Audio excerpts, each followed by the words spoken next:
If you sell clothing online, have you ever wondered what to do with those items that are just not selling? So of course we always hear about what is selling, but what do we do with those items that are not moving, that are just sitting, and you send out offers and you lower the price and you just can't seem to get rid of them? And they seem like great items, right? The style, the brand, you know, everything seems right, but you can't seem to sell them. Well, today we're going to specifically be talking about relisting, and more specifically on Poshmark. Because if you're not familiar with me, I am Monica, Million Monica, over in the Poshmark app where I am a full-time seller. So we're talking about Poshmark specifically, but I feel like you could use this strategy on other platforms as well. So we're going to be talking about just relisting those items. We're going to talk about what relisting is, why to do it, when to do it, and how to do it, okay? So the reason I'm doing this video is because I see people talking about relisting over on Instagram, and then I usually see a flood of questions from people on like, how do you do it? Like, why do you do it? And when? And how long do I wait? And all of that stuff. And although some of those questions are going to be more relative to the individual, and they're going to be more, you know, you're going to have to decide on your own what's best for you. I just kind of want to talk a little bit about it. So really, what is relisting? Okay, so on Poshmark specifically, relisting is, you know, really just rephotographing or screenshotting the listing photos, copying that description, and deleting the old listing and creating a new one. Quick and easy, simple, first explanation of what relisting is. But why do you do it? Well, of course, we went over that in the beginning. They're old listings, maybe they've been around for a few months, maybe even years. You've price dropped, you've sent out offers, and you've just gotten to the point where you've lowered the price so much that you might not even make a profit on it if you do sell it. And so that would be why you would want to relist the item. When do you do it? This is more personal. I personally would wait around 6 months or longer, or if I've maybe got a lot of just comments, like so many comments, that it's really hard for a new shopper or new viewers to really like look at the item, and they're maybe wondering, this has so many comments, like why hasn't someone purchased it already? So that might be another reason for the why. But let's specifically talk about the how. How do you relist on Poshmark? So there's really kind of two ways in my mind that you can relist. The first is to screenshot your photos that you already have, like your existing photos, just screenshot them and save them. And this is a great option if you really like your photos already. If you've got great lighting, or whatever, maybe you just think those are great photos and you just want to reuse it. The second option would be to completely rephotograph. And for the items I'm going to show you today that haven't sold, I completely rephotographed them. And we'll talk about why I rephotographed them in a little bit. So, with continuing on the how, so you have either screenshot those old photos or completely rephotograph the item. The second step to how you're going to relist is you're going to research recent comps. This is not a comp video. This is not a video on how to research comps. What do I mean by that is you might want to do some research on what the item is currently selling for. So part of the reason that item might not have already sold is because of the price point it's been listed at. So you might want to research, you know, what is this item currently selling for? What is this style currently selling for? What is this brand currently selling for? Before you relist it, you need to do the research. Third, go ahead, open up that old listing. I personally like to copy the description and the title. So I just copy it, save it to my clipboard so that I can use it later. So fourth, then after you've copied your title and your description, is delete the listing. Just delete that old one. You don't need it anymore. Step number 5 is create a new listing. So when you create that new listing, you're adding in either your screenshotted photos or your new photos, okay? And then you're pasting in that description and title. even though you're copying and pasting in that description and title, make sure to revise it.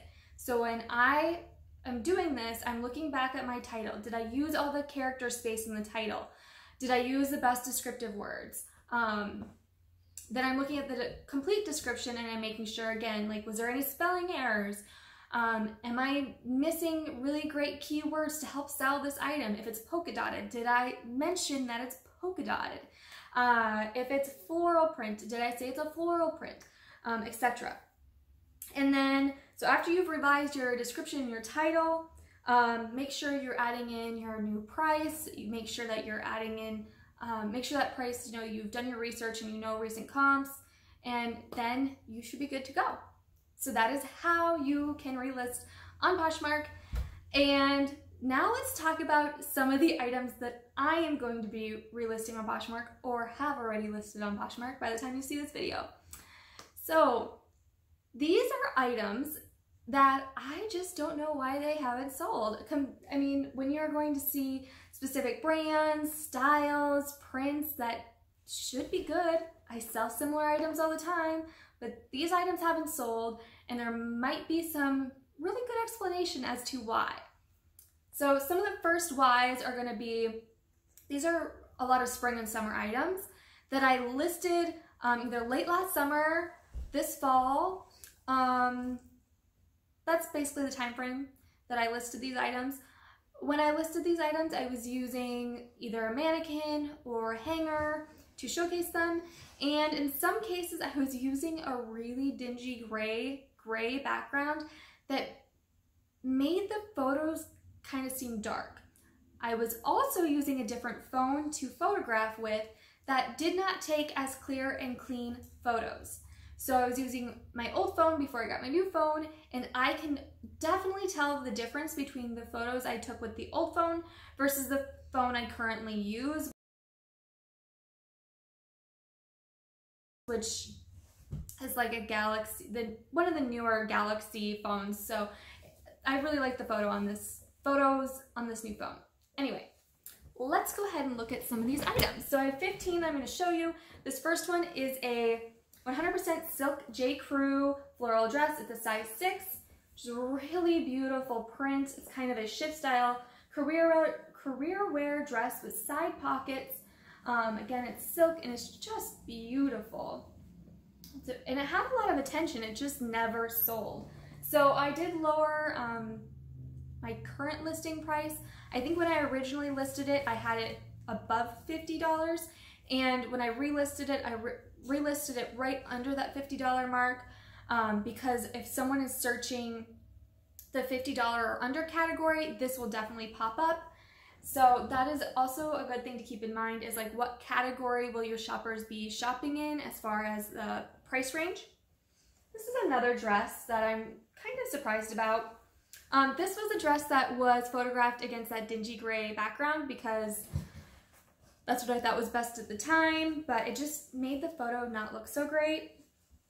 But it's an Ann Taylor Loft size 2, but it's an ivory kind of white lace overlay dress, just really gorgeous. I think it would be great for, you know, bridal showers, some sort of wedding event. Just a beautiful classic cut and style. So I talk about all the time vintage polka dot dresses. This one is another one of those that just had a ton of attention, but I think it was not a sought after style in the fall, really, and so it just never sold. And I didn't have it priced really unreasonably, but it's just a polka dot red and white midi dress, kind of a fit flare style. It's super gorgeous, but it just hasn't sold yet. So when I rephotographed these last 3 items, I modeled them. They were not modeled before, but I noticed that with dresses, they sell a lot better when I model them. I know that's not an option for everyone, but it's something that I feel like does help me personally, so that is what I did this go around. This is just a gorgeous Anthropologie Florite, size 6, kind of a yellow mustard blouse, and it has a side zipper closure and this beautiful embroidery. It's so, so cute. I think it's a little bit older style, but it's just so beautiful. that I'm really surprised it hasn't sold. Again, this always had a lot of attention. It just didn't seem to find the right home. I did start my current listing price a little bit lower than I know my original listing price was at, so hopefully that will help. Again, modeled it this time around as well.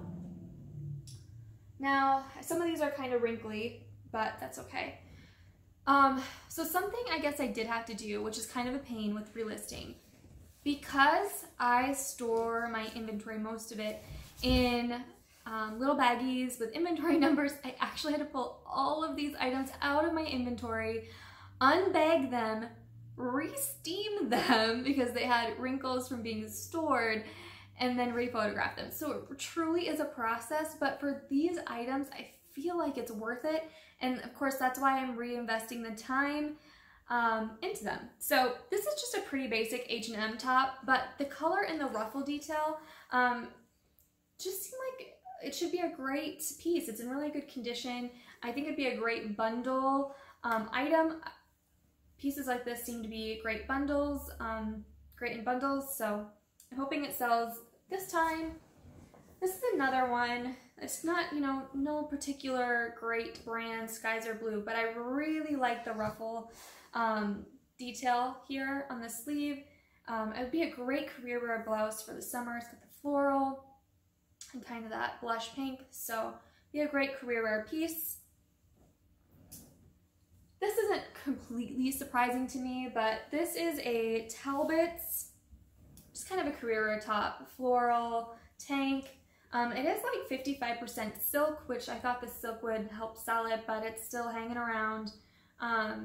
Definitely relisted at a lower price and rephotographed it with better lighting.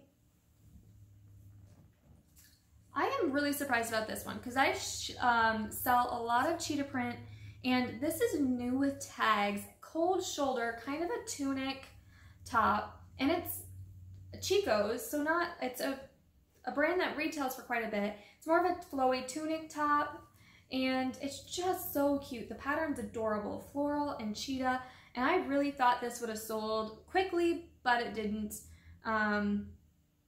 So give it another try. Again, this one's not super surprising to me either, but it's Tommy Hilfiger. I used to pick this up more often, and I just found that it really doesn't sell very well for me.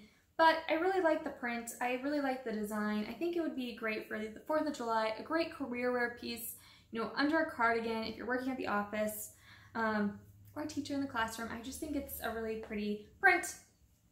It is a size extra, extra small, or no, just extra small. I think it fits more like a small, but that piece. This is a Diletta by Anthropologie. Again, that blush pink color, ruffle neck, really pretty detail, and then just kind of a basic cotton bottom, but it's a size medium. I just thought it was so pretty. I'm really surprised it hasn't sold. This is just a fun piece, but there's really no brand associated with it, so it's kind of hard to describe it. But it says, proud supporter of messy hair and sweatpants. And I think it's only not sold because there's no brand, and it's kind of hard to describe it properly, but I photographed it the second time around as model pictures instead of just hanging, and I'm hoping that really helps it out. I think before I had it hanging against a gray background just on a hanger. The second time around I modeled it and it looks just a lot better. You know, I rolled the sleeves, I tucked it in, it looks super cute. This is another Anthropologie piece. It's high, or however you want to say it. I believe it's a size small, but this piece is so cute. It's so similar to the one I'm wearing actually, with the little sleeve, rolled cuff there. It's almost a Peter Pan collar, which seems to be pretty popular. Anytime I have something that's Peter Pan collared, it seems to do pretty well. And so if you're not familiar with that keyword term, it's just a Peter Pan collar. Maybe this isn't completely a Peter Pan collar, but instead of being pointed, it's more rounded. Okay, so that's what I'm noticing there. And it's just a pretty basic lightweight button down or button up striped top. It's really cozy. Another Anthropologie top. Although I do sell quite a bit at Anthropologie, some of it sits forever. This is a new tag, silk blouse, size medium, ruffled, retailed for $118. It's HD in Paris, just so beautiful. And I had it on a mannequin. There was nothing wrong with the photos. The description and title were great. I think it was the price point. I think I started this blouse out way too high. I think I had it originally priced to like $70, $75, which is crazy now thinking back to it. And it just wasn't moving. So I relisted it and I did start it just under $50 because it is a great top and it does have its tags, but I wanted to start it off on that in that 50 or less category to get more views on it. This is just a vintage piece and it appears to maybe be handmade by some of the seam work, but it's super gorgeous, lace overlay. There's even some sheer parts here. This was another one of those pieces that was photographed against that gray wall, which just looked awful in those photos, but I was trying to get the contrast of the gray with the cream and it just really wasn't working. So I rephotographed this. I think it's just beautiful and hopefully it does better this time around. I think I used keywords like romantic, kind of Victorian. I think this would be really beautiful worn at like some sort of festival with like a high-waisted skirt or something like that. This piece again is a no brand name to me anyways. Maybe you guys know it. It says 5+. This was actually an item from my own personal closet. I wore this teaching, but I thought it'd be I thought the style would sell it. It's got this lace collar, little sleeve detail, the mustard yellow color, and the buttons are beautiful. I thought this would be a no-brainer. And I think when I first listed it, I think I had like a $5 offer on it and I was like, nope, not working for me. And since then it has gotten nothing. It's been months. So I rephotographed it as a modeled piece. And again, I'm hoping it just does much better. This would be a sale completely based on style and probably not brand, but we'll see. And the last piece I'm going to show you for today is this Zara kind of oversized flannel plaid. It's kind of like a jacket. It's really long, but it has this really fun studded detail pocket here and a hood. So, you know, I think this is a great piece. It has side pockets. I'm really surprised it didn't sell. It looks really cute modeled, so hopefully that will get it moving, but and it's like in new condition, so it's really surprising to me. It's a little bit heavier weight, so great on those chilly kind of spring fall days. So hopefully this will find a great home. I could see someone even wearing this like a bonfire. I don't know, but hopefully it moves this time around. So, and actually this cabbie top, this silk cabbie top was listed for a really long time and it never sold, and it was something I always loved. It was from my personal closet. So I decided just to take it out of inventory, to delete the listing and to just keep it for a while longer because I do really love it and think it's a classic piece and it fits my style and my wardrobe perfectly. So I don't even know why I decided to sell it because I do really love it. But I hope you enjoyed seeing what hasn't sold on Poshmark. I hope you found some benefit in just kind of hearing about the relisting process on Poshmark. And I do plan to kind of make this a little bit of a series about what hasn't sold and what I'm going to be relisting. But I think this is going to be the only video where I go into kind of that depth of what relisting is and how to do it. So if you like this video, please give it a thumbs up. And if you haven't yet subscribed, please click that little button and hit the bell notification so you won't miss out on any future videos. Thank you so much for being here today, and I will see you next time.